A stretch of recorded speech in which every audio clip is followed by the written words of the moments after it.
그러네요. 자, 되고 있고. 자, 저희들 오늘 간단하게 여기 성령에 대해서만 하려고 해요. 성령에 대해서 428쪽부터죠. 428쪽부터.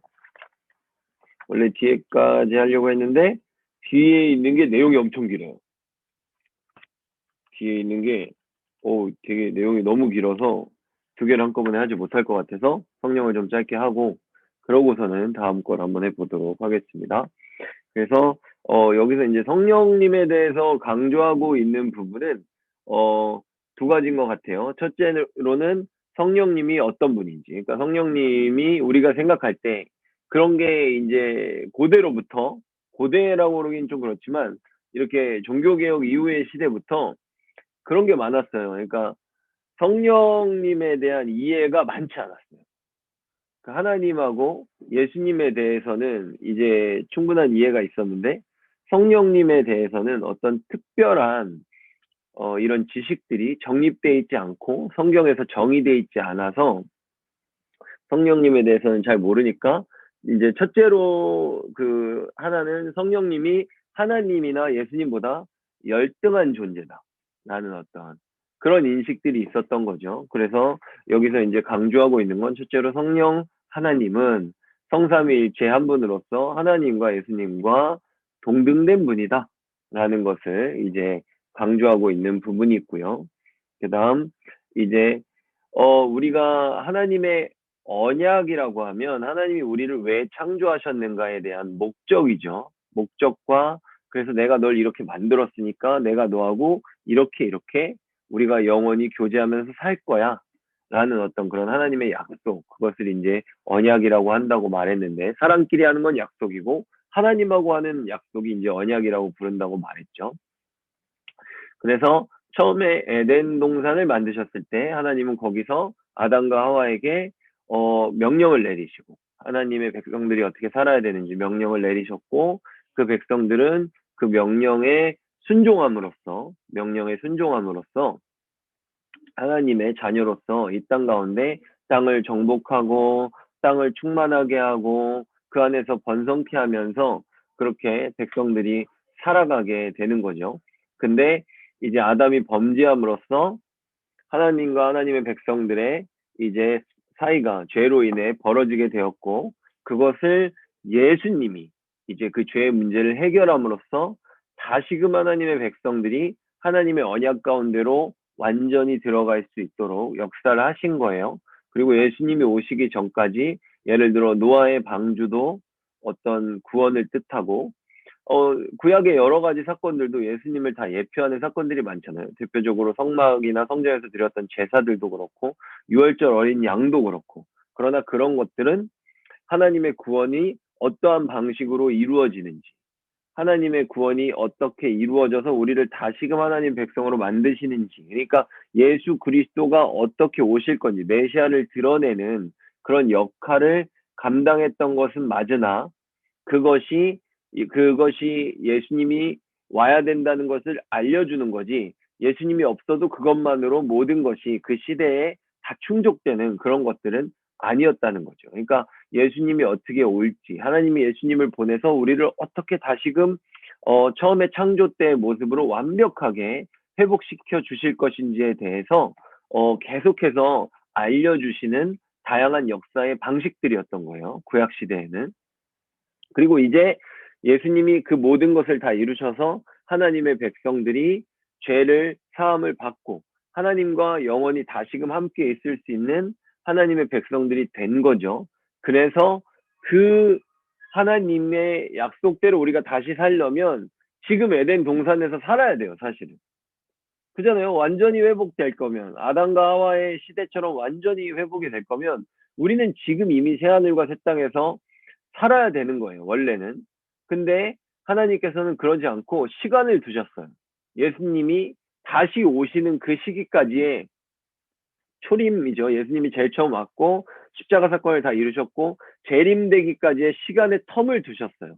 근데 이것을 왜 두셨냐면 하나님이 아직 더 구원하시고 싶은 백성들이 많이 있는 거죠.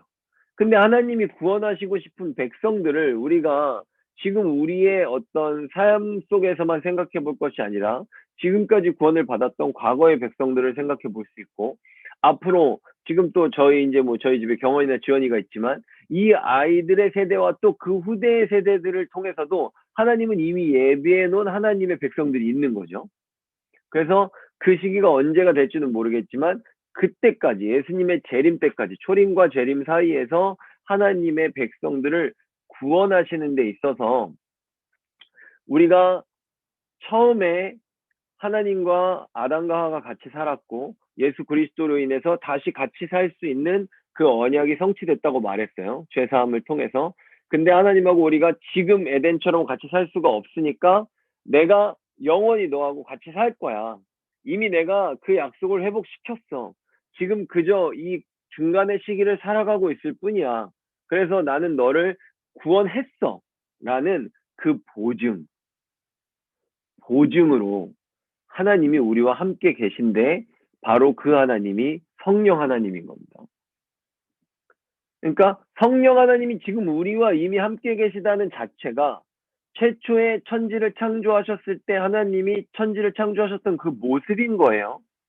물론 이 세상이 아직 악한 세상이 있고 사단이 역사하고 우리는 여전히 이 세상 가운데에서 복음을 전하기 위해서 고난과 핍박을 감당하면서 살아가야 되지만 그럼에도 불구하고 하나님이 우리와 함께 하신다라는 그 영원한 약속은 이미 성취가 됐고 그것을 성취하신다는 보증으로 성령 하나님을 우리들에게 허락하신 거예요. 그래서 여러분들이 여기서 말씀을 보시면 알겠지만 성령님이 우리와 함께 하시되 영원히 함께 하신다는 말이 계속 강조되고 있어요.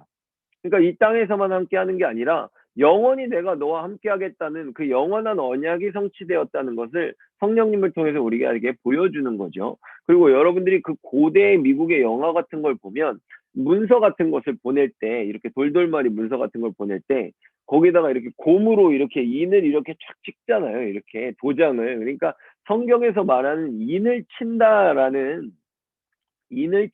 개념은 우리가 계약서를 쓰고 우리나라처럼 도장을 이렇게 스탬프를 딱 찍는 이런 개념이 아니에요. 하나님의 영원한 언약의 약속의 그 편지에 그것이 언약이 깨어지지 않도록 인을 쳐서 봉인하는 거죠. 그러면 인을 쳐서 왕의 직인을 찍으면 그것을 열 수 있는 사람은 누구밖에 없는 거예요? 왕밖에 없는 거예요. 왕밖에 없는 거죠. 그러니까 하나님이 성령으로 우리들에게 인을 치셨다는 건 하나님이 우리들에게 성취하신 그 언약의 약속이 하나님이 인을 치셨기 때문에 성령이 우리와 함께 있는 것을 그 어느 누구도 빼앗을 수 없다. 그 어느 누구도 하나님의 이 언약을 다시는 망칠 수 없다. 깰 수 없다. 라는 것을 우리들에게 성령님을 통해서 보증해 주고 계신 겁니다. 여기까지 혹시 다 이해가 되셨을까요? 혹시 이따가 이해가 잘 안 되면 질문을 다시 해주면 좋을 것 같고요. 이제부터 이 개념을 가지고 성경 말씀들과 이 내용들이 이것을 설명하고 있다는 거에 대해서 조금씩 이렇게 살펴보면서 지나가 보도록 하겠습니다. 첫째, 그래서 이제 429쪽으로 가면 429쪽에 근거 성구 1번 있죠. 1번. 1번이 이렇게 왼쪽에 쭉 있는데 밑에서 보면 고린도전서 3장 16절. 고린도전서 3장 16절. 굉장히 유명한 말씀이죠. 너희는 너희가 하나님의 성전인 것과 하나님의 성령이 너희 안에 계시는 것을 알지 못하느냐라고 말하죠. 근데 여러분, 여러분들이 이제 아직은 좀 이런 것에 익숙하지 않을 수 있지만 에덴을 성전이라고 불러요. 에덴 동산을. 왜 성전이라고 부르냐면 성전은 그냥 하나님이 계신 장소인 거예요. 하나님이 계시는 곳이 성전이라는 게 거룩한 장소라는 뜻이잖아요. 그죠? 거룩하신 하나님이 계시는 곳이 거룩한 장소인 거예요. 그래서 최초의 성전은 에덴 동산이라고 말을 하는 거죠. 거기에서 하나님과 하나님의 백성이 같이 살았으니까. 거룩하신 하나님과 거룩하신 하나님의 백성이 같이 살았기 때문에. 그리고 지금의 하나님은 우리들의 심령 가운데 우리와 함께 거룩한 하나님이 살고 계신 거잖아요. 그래서 우리들의 심령을 성전이라고 말하는 겁니다. 그래서 하나님이 처음에 약속하셨던 그 에덴에서의 그 모습이 우리들의 심령 가운데서 예수님을 통해서 다시금 성취되었다. 다시금 회복되었다. 에덴의 모습이 이것이 천국의 모습이다라고 말하는 거죠. 하나님과 우리가 함께 있는 것. 서로 사랑하면서 함께 있고 하나님은 우리를 지키고 보호하시고 우리들에게 하나님의 명령들을 알게 하시고 우리는 그것들을 성령께서 도와주셔서 순종하면서 살 수 있는 이 하나님의 나라의 상태가 우리들의 심령 가운데서 지금 이루어져 있다는 겁니다. 그 다음에 429쪽에 두 번째 오른쪽 칼럼으로 가면 거기서 두 번째 말씀 고린도 후서 1장 21절에서 22절의 말씀을 보면 1장 21절 22절의 말씀을 보면 저희가 올리브 기름을 배울 때 그랬죠. 올리브 기름을 짜내다라는 그 동사, 기름을 붓다라는 동사가 바로 메시아라는 단어라고 그랬죠. 메시아, 마시아라는 동사고 그게 명사형이 되면 메시아라고 그랬죠. 그래서 성령의 기름 부음을 구약 시대에는 기름을 실제로 붓는 올리브 기름을 붓는 것으로 표현했고 그 성령의 기름 부으심이 신약에서는 성령을 받는 것으로 우리들에게 기름을 붓진 않지만 성령을 받는 것으로 성취가 된 겁니다. 그래서 고린도전서 후서 21장 22절에 보면 21절에는 우리에게 기름을 부으신 이는 하나님이시니 그러니까 하나님이 우리한테 기름을 부었다고 말하면서 그 다음 절에 뭐라고 말해요? 22절에 그가 또한 우리에게 인을 치셨다라고 말하죠. 이것은 하나님의 약속이 이루어지고 그것들이 절대로 깨어지지 않게 하나님이 역사하셨다는 거예요. 인을 쳐서 왕의 권한으로 보호했다는 거죠. 그래서 보증으로 그것들이 절대로 깨지지 않는 것을 인을 침으로 보증. 다 같은 말이에요. 똑같은 말이 세 번 반복되는 거예요. 우리 마음에 성령을 주셨습니다. 성령의 인을 친 거고 성령으로 보증하신 거고 다 같은 말을 지금 세 번 동일하게 하고 있는 거고요. 이것이 바로 구약 시대에는 기름 부음으로 표현이 됐다라고 말하는 거예요. 그렇다고 해서 구약 시대에 기름을 부었다고 그들이 성령이 지금 예수님 이후의 시대처럼 그들의 심령 가운데 산 건 아닙니다. 예수님이 오시는 것을 설명해 주셨던 것처럼 나중에 성령님이 오셨을 때 어떤 일이 일어나게 될 것인지를 그 사건들을 통해서 또 설명을 해 주셨던 거예요. 상징하셨던 거고 예표하셨던 거라고 말하죠. 그 다음 그 밑에 말씀을 보면 에베소서 1장 13절 에베소서 1장 13절의 말씀을 보면 그 안에서 너희도 진리의 말씀 곧 너희의 구원의 복음을 듣고 그 안에서 또한 믿어서 이 다음부터 잘 봐야 됩니다. 약속의 성령으로 인치심을 받았다라고 말하죠. 이 약속 그러니까 하나님의 언약 내가 너의 아버지 하나님이고 너희가 나의 백성이다. 그래서 우리는 영원히 사랑하면서 행복하게 살 것이다 라는 그 최초의 창조의 명령의 그 언약이 지금 이루어졌고 그것을 바로 성령을 통해서 인치심으로 그 약속을 고정시키셨다고 생각하면 돼요. 딱 고정시키고 아무도 그걸 풀지 못하게 만들어 놓으신 역사를 성령으로 하셨다라고 지금 말하고 계신 거예요. 그 다음 430쪽 넘어가 볼게요. 430쪽 넘어가서 그 근거 성구 4번을 보면 4번에서 세 번째 줄 성령이 오실 때 그가 나를 증언하실 것이오라고 말해요. 그러니까 성령님은 예수님이 이 땅에 계실 때 뭐라고 하시냐면 나는 내 말을 하지 않고 내가 하고 싶은 말을 하지 않고 나는 아버지가 원하시는 말만 한다 라고 말해요. 그러고 성령님께서는 오셔서 그 예수님이 하신 말씀 하나님이 주신 그 말씀을 우리들에게 증언하시는 거죠.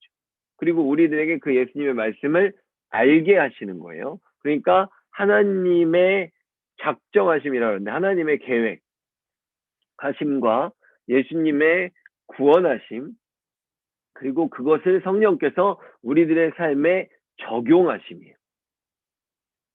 우리들의 삶 속에서 그 말씀이 진짜 머리로 알아지고 그 알아진 말씀대로 우리가 살아내게 하시고 우리가 믿음을 갖게 하시고 이런 어떤 실제적인 역사들 굉장히 우리들의 삶 속에서 이루어지는 그 역사들은 성령님께서 감당하신다라고 우리가 말을 하는 거죠.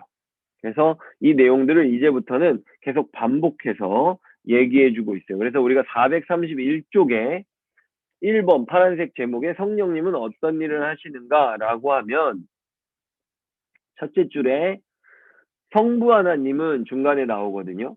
성부 하나님은 작정하시고라고 돼 있어요.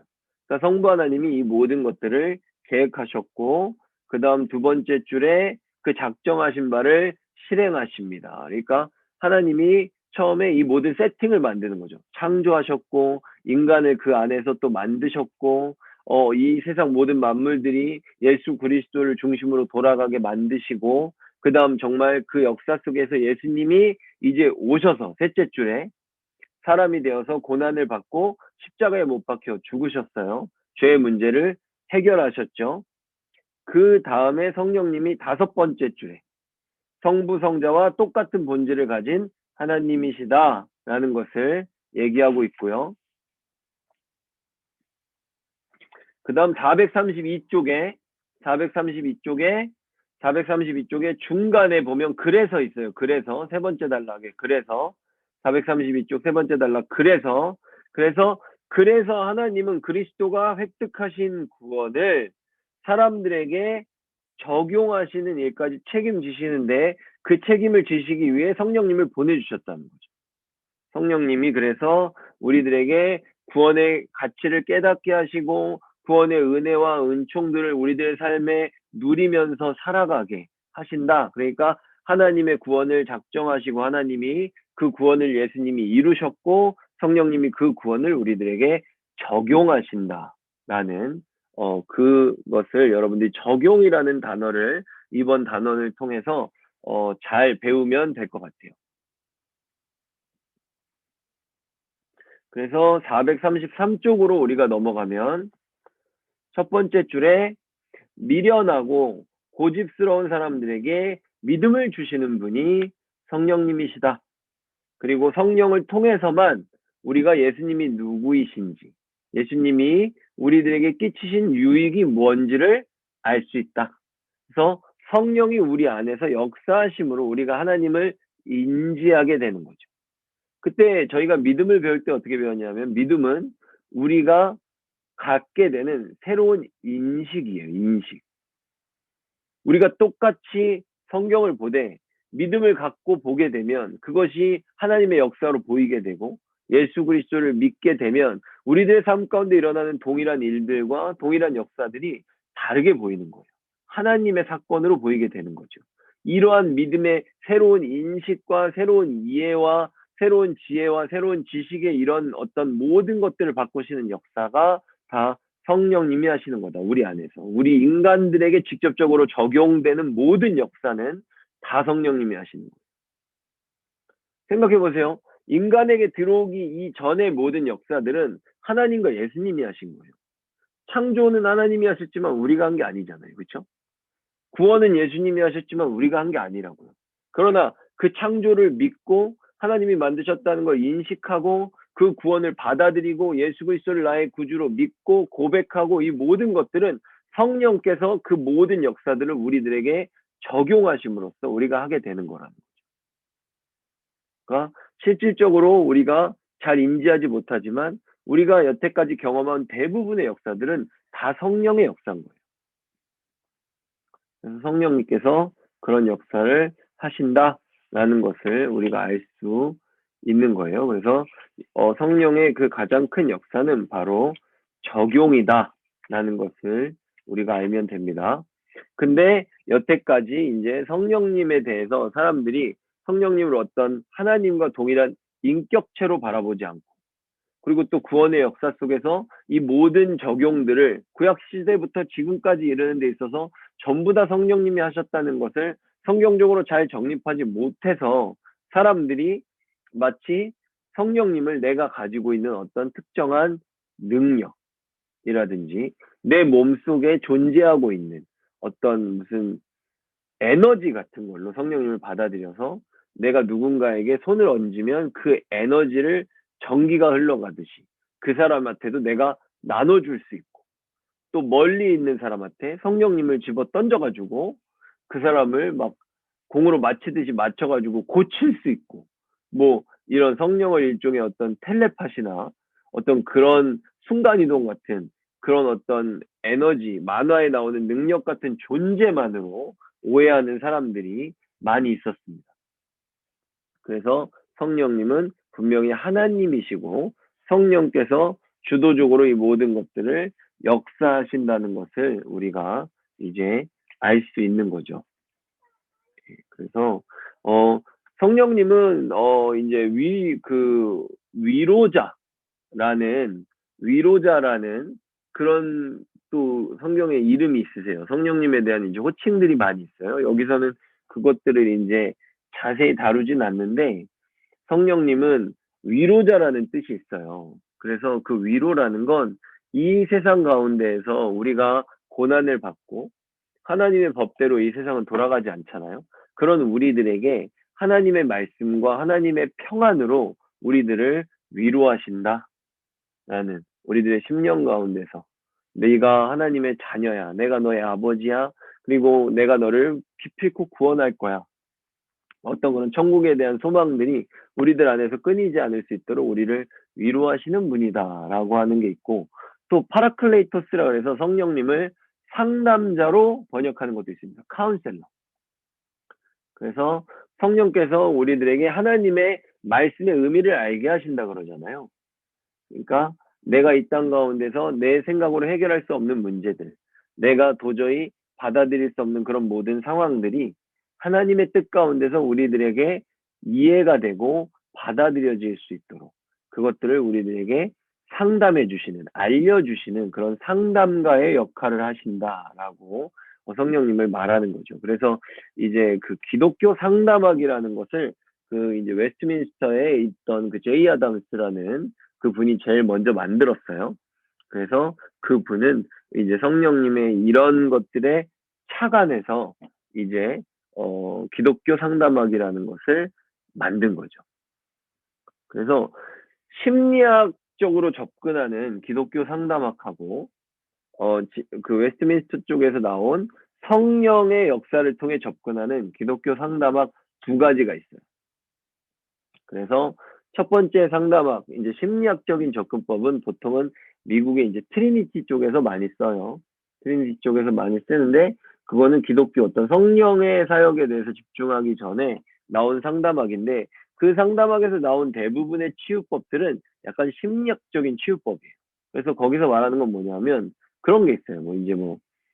예를 들어, 우리 아빠가 무서웠다. 그러면, 하나님도 무섭다. 예를 들어, 아빠가 이제 나와 대화를 많이 안 했다. 그러면 우리는 하나님도 나하고 대화를 많이 안 한다.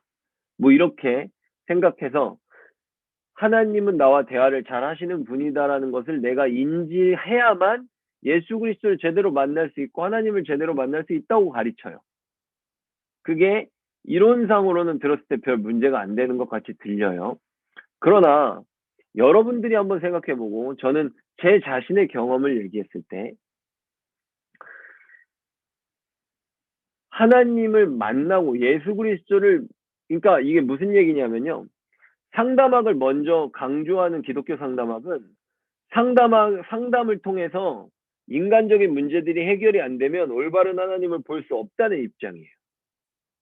그러나 기독교 상담학을 만든 웨스트민스터 쪽에서는 하나님을 만나고 예수 그리스도를 만남으로써 내가 온전한 인간으로서 회복되어가는 성화의 과정에서 아버지와의 관계가 안 좋았고 가족들과의 관계가 안 좋았다면 내가 예수 그리스도를 통해서 먼저 믿음이 생기고 변화를 받음으로써 이것들이 치유되어 간다라는 입장이죠.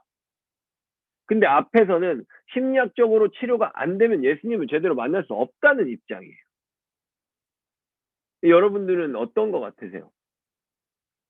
제 개인적인 경험으로는 저는 예수님을 먼저 만났어요.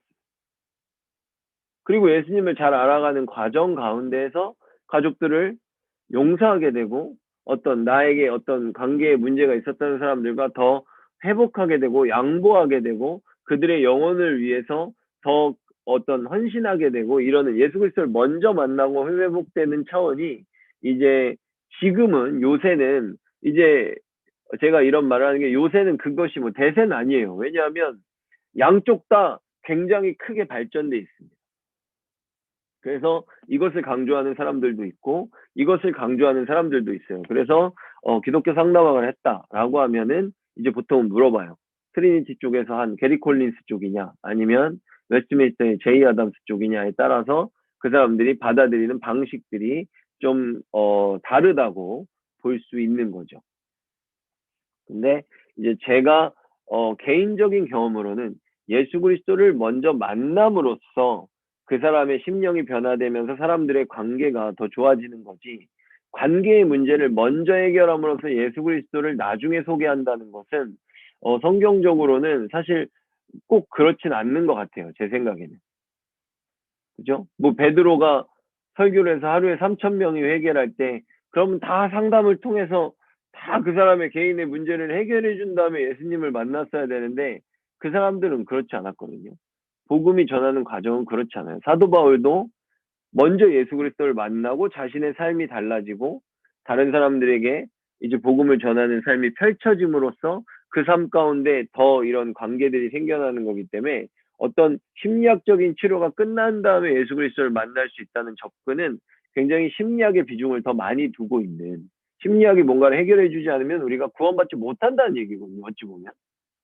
그런 것들은 우리가 다시 한번 생각을 해봐야 될 필요성이 분명히 있기는 있다라고 보는 거예요. 그리고 이제 심리학을 그런데도 불구하고 기독교에서 사용하는 건, 심리학은 결국에 사람을 연구한 거잖아요. 사람의 심리나 이런 것들을 파악하는 심리학의 다양한 기법들은 굉장히 효과적입니다. 그 사람의 상태를 파악하고 그 사람이 정말 우울증인지 아닌지, 그 사람이 어떤 성격을 갖고 있는지, 성향을 갖고 있는지 이런 것들을 파악하는 데는 도움이 되지만 그 파악한 이후에 그 사람을 변화시킬 때는 분명히 성령으로 변화시켜야 된다. 라는 차원으로 우리는 접근하는 거죠. 그 사람들은 인간적인 지식으로도 변화를 시킬 수 있다라고 말하지만 사람은 성령이 역사하여서 그 사람들의 죄를 벗기고 그 마음을 바꾸지 않는 한 사람은 변하지 않습니다. 그래서 기독교 상담학은 상담학의 기법들을 통해 그 사람의 상태를 파악하고 그 사람을 전인격적으로 바꿔가는 건 성령을 통해 한다라는 입장인데, 제가 이 얘기를 하는 건 상담학에 있어서 성령의 역할이 너무 중요하기 때문에 우리들에게 모든 것을 적용하시는 분이 성령님이기 때문이죠.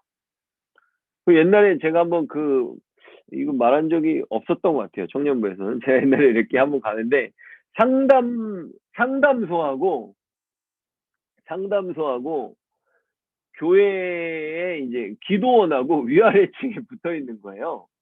근데 그 두 분이 사이가 안 좋은지 그걸 보고 제가 너무 웃었는데, 간판이 뭐라고 써 있냐면 위에 그 상담소엔 이렇게 써 있어요. 이제 먼저 그 교회에 뭐라고 써 있냐면 기도할 수 있는데 왜 상담하십니까? 이렇게 써 있고 상담소에는 상담할 수 있는데 왜 기도만 하십니까? 이렇게 써 있더라고요. 저게 뭔가 보면서 굉장히 고민될 것 같더라고요. 어디로 갈지. 약간 닭이 먼저냐 달걀이 먼저냐 이런 싸움을 하고 있는 느낌이었어요. 근데 잊혀지질 않아요. 그걸 보고 너무 웃겨가지고. 그래서 자, 오늘은 여기까지입니다. 혹시 질문이 있으면 하고 일단 녹화는 끄겠습니다.